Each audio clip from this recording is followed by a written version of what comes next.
I've got an issue with how Persona Fusion works. If you have to cut the head off of a persona to get its swirly love juice, and it takes 2 or more personas' love juice to make a single baby persona, how are personas not extinct? Do they reproduce differently as shadows? I guess that's probably it. Yeah, I'll go with that. Persona 5 took a huge step forward with its persona fusing system. They got rid of the fucking RNG. Well, except for stat gains. Fortunately though, I was mostly able to resist the temptation to reshuffle those for my new personas. Especially once my confidant levels got high enough that all 5 stats would usually be glowing. Stats aside though, they finally seem to have realized that reshuffling abilities a fuck dozen times whenever you want to fuse a persona is as asinine as it is random. Actually, I hear they might have figured that out for Persona 4 Golden, but I haven't played that version of P4, so I'm going to ignore it. Regardless, in Persona 5 you simply choose the skills you want to inherit, excluding any type-restricted skills. This is a huge improvement over all the shuffle bullshit, and I have no real problem with it as is, but that didn't stop me from coming up with my own inheritance point system that I think would be a good alternative.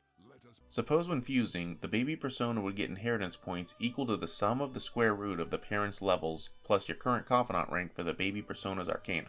Then, each skill you want to inherit would have a base cost that's roughly the square root of the skill's SP cost, and some comparable value for physical and passive skills. Inheriting a skill would require the base IP cost for skills that the baby persona likes, e.g. fire spells for a fire persona, double the base IP cost for skills it's neutral to, and quadruple the cost for skills that are currently unlearnable. The only limit for how many skills the baby persona can inherit is the hard cap of 8 total skills. I like this sort of system because it gives a bit more identity to the personas. Making a fire type persona and want to give it a whole bunch of fire skills? Great, have at it. Want it to be a bit more versatile? That's cool, but it'll cost a bit more. Need it to have some ice? That's possible, but you're either going to need to inherit some weaker tier skills or not much else.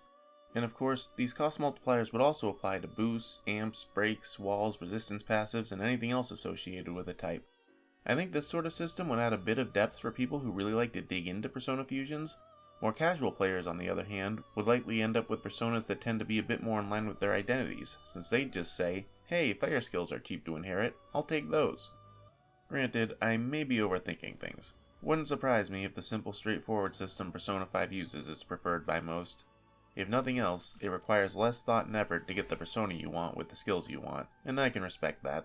Regardless, so long as they realize that RNG is really not good, then I'm happy. Sadly though, the lessons learned in one area aren't always applied to others. If you can't guess, I'm referring to the gallows. Here, you sacrifice one persona to another so that the latter can learn one of the former's skills. At random. So close, guys. So close. Before we get into that though, I want to talk about persona types a bit more. If you're not sure what these persona types I keep talking about are, well, that's because the game never fucking tells you about them. If you haven't inferred by now, a persona's type determines what abilities it can inherit during fusion. For instance, a fire type persona cannot inherit any ice type abilities. So how do you figure out what type a persona is? Seems you'll just have to look it up online. Want to know what types of skills are restricted from that type? Well, it's a good thing you're already looking shit up online. Granted, the game shows you which skills can be inherited when you're preparing to fuse, but that's actually not the only time this could be relevant. This little omission from the game particularly pissed me off when I was trying to teach my Moloch Freydine at the gallows. The fucking thing learns Nuke Amp on its own, which was my first amp skill on a persona, so I was like, sweet, I'll teach it Freydine and it'll be my best magic nuke. I even gave it Nuke Boost to make it even nukier. Then I went back to the gallows the next day and tried to teach it Freydine. After much frustration, I finally looked for some insight online, and well, let's just say I started selecting things in a different order. Anyways, I can think of no good reason not to provide this information. Simply put a little icon of the persona's type somewhere on their info screen, and I'm sure there's some button that can be used to show a pop-up that tells you what types are inheritable. But if that's for some reason too much to ask, which it shouldn't be, then at least show me in the fucking gallows which skills can be inherited. Now, back to random skill inheritance in the gallows. Why? Just fucking why? The most likely answer I can come up with is that they realized the gallows could be abused to make ridiculously strong persona, but that, to me, is basically trying to mitigate one poorly implemented mechanic with an even worse one. Generally speaking, any mechanic designed to discourage you from playing optimally by making the optimal play frustrating or tedious is probably poorly designed. And yes, the potential for save scumming should be considered by the developers. If it's effective, people will do it, whether they're supposed to or not. So, what would I do to the gallows to make making your desired persona require a bit more effort and a lot less RNG? Well, in line with the inheritance system previously described, I would require inheritance points to pick what you want to learn from the sacrifice. The sacrifice persona would give its level-based amount of IP, and then you could pick whatever skill you want to learn from it. Wouldn't even have to limit it to a single skill with this system. Of course, learning skills from the gallows sacrifice would be harder than learning from one of your parents, so all skills would cost double the IP, if not more. You could, of course, carry over IP between sacrifices, so with enough sacrifices you could teach your persona any set of skills you'd like, but this way it'd be something you work towards over time, not something you have to save scum into existence. Admittedly, something like this would be harder to design without the IP system. My best idea is that trying to teach something against type would give you a weaker version. Like, trying to teach a fire persona Bufudyne would instead just teach it Bufu. But then you could try to teach it Bufudyne again to upgrade it to Bufula, and finally, on the third sacrifice, you can get your Bufudyne. That's, probably more complicated than it's worth though, so just let me pick the damn skill, okay? Even if you don't let me pick skills against type, at least I would know when it's not in the list of options.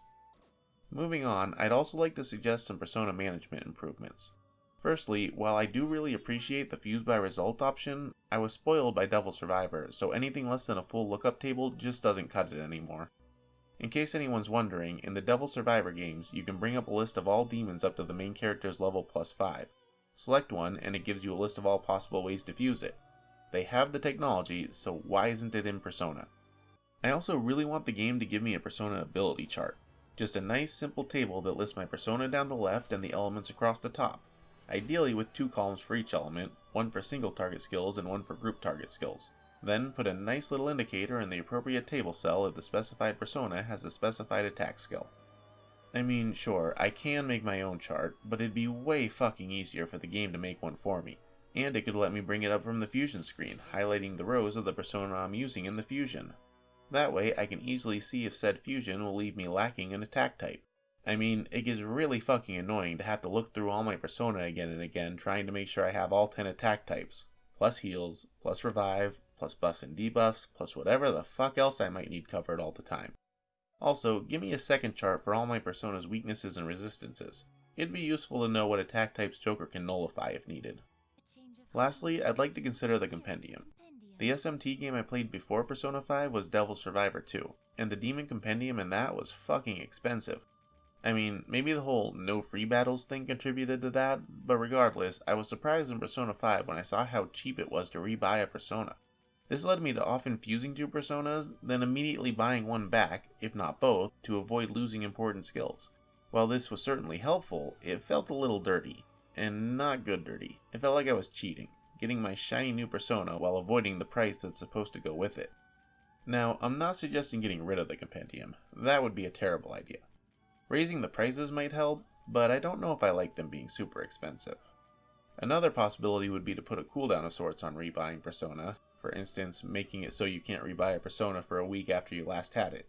This would enforce a temporary cost on fusing without being too restricting long term. Of course, this restriction would be lifted in the final dungeon, perhaps when the twins do their own fusion impression and Igor takes not Igor's place if you want a story hook for why. Oh, and while we're at it, let's remove the gallows once a day restriction in the final dungeon as well. Unless they add in a post-game loop like I suggested in another video. Then it'd be okay to keep the restrictions in the final dungeon. Anyway, I think I'd prefer a combination of those 2 possibilities. You're not prevented from resummoning on the same day, but you're gonna pay a premium if you want to.